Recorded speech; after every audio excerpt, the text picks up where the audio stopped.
মধ্যপ্রাচ্যে চলমান উত্তেজনার মধ্যে আবারও কড়া বার্তা দিয়েছেন যুক্তরাষ্ট্রের প্রেসিডেন্ট ডোনাল্ড ট্রাম্প।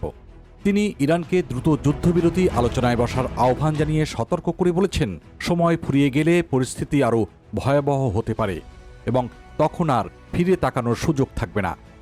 নিজের সামাজিক যোগাযোগ মাধ্যমে দেওয়া এক পোস্টে ট্রাম্প দাবি করেছেন, ইরানের আলোচকরা প্রকাশ্যে শক্ত অবস্থান দেখালেও গোপনে চুক্তির জন্য আগ্রহী। তার ভাষায়, সামরিকভাবে দুর্বল হয়ে পড়ায় তেহরানের সামনে এখন সমঝোতা ছাড়া অন্য কোনো বাস্তবসম্মত পথ নেই। আর এই মন্তব্য এমন এক সময় এসেছে যখন যুক্তরাষ্ট্র ইরানের ওপর সামরিক ও কূটনৈতিক চাপ আরও বাড়িয়ে দিয়েছে। বিভিন্ন আন্তর্জাতিক সূত্র যেমন এক্সিওস, সিবিএস নিউজ ও নিউ ইয়র্ক টাইমস বলেছে, পাকিস্তান, মিশর ও তুরস্কের মতো মধ্যস্থতাকারী দেশগুলোর মাধ্যমে দুপক্ষের মধ্যে এই যোগাযোগ চলছে। কূটনৈতিক প্রচেষ্টার অংশ হিসেবে যুক্তরাষ্ট্র সাময়িকভাবে ইরানের জ্বালানি অবকাঠামোর উপর হামলা 5 দিনের জন্য স্থগিত রেখেছে। বিশ্লেষকদের মতে এটি আলোচনার জন্য একটি শেষ সুযোগ। তবে এই সময়সীমা শেষ হলে আবারও বড় ধরনের সামরিক হামলার আশঙ্কা তৈরি হয়েছে।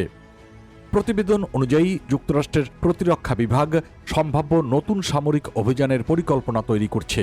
এতে স্থলবাহিনী মোতায়েন এবং ব্যাপক বিমান হামলার মতো পদক্ষেপ বিবেচনায় রয়েছে, যা ইরানের সামরিক সক্ষমতাকে আরও দুর্বল করে দিতে পারে।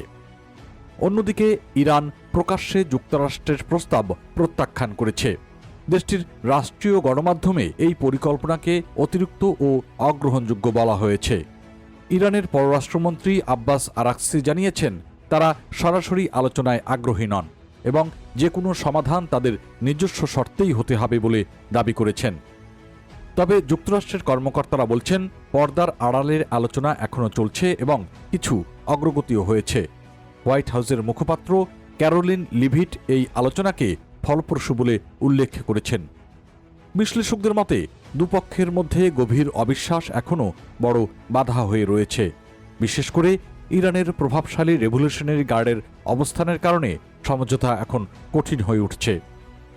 এদিকে বিশ্বের অন্যতম গুরুত্বপূর্ণ তেল সরবরাহ পথ স্ট্রেইট অফ হরমুজ এখনও এই সংকটের কেন্দ্রবিন্দুতে রয়েছে।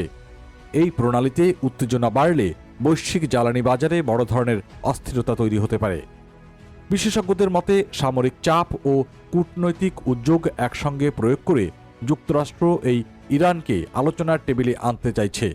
তবে পরিস্থিতি দ্রুত কোন দিকে মোড় নেবে তা এখনও নিশ্চিত করে কিছুই ধারণাও করা যাচ্ছে না, বলাও যাচ্ছে না।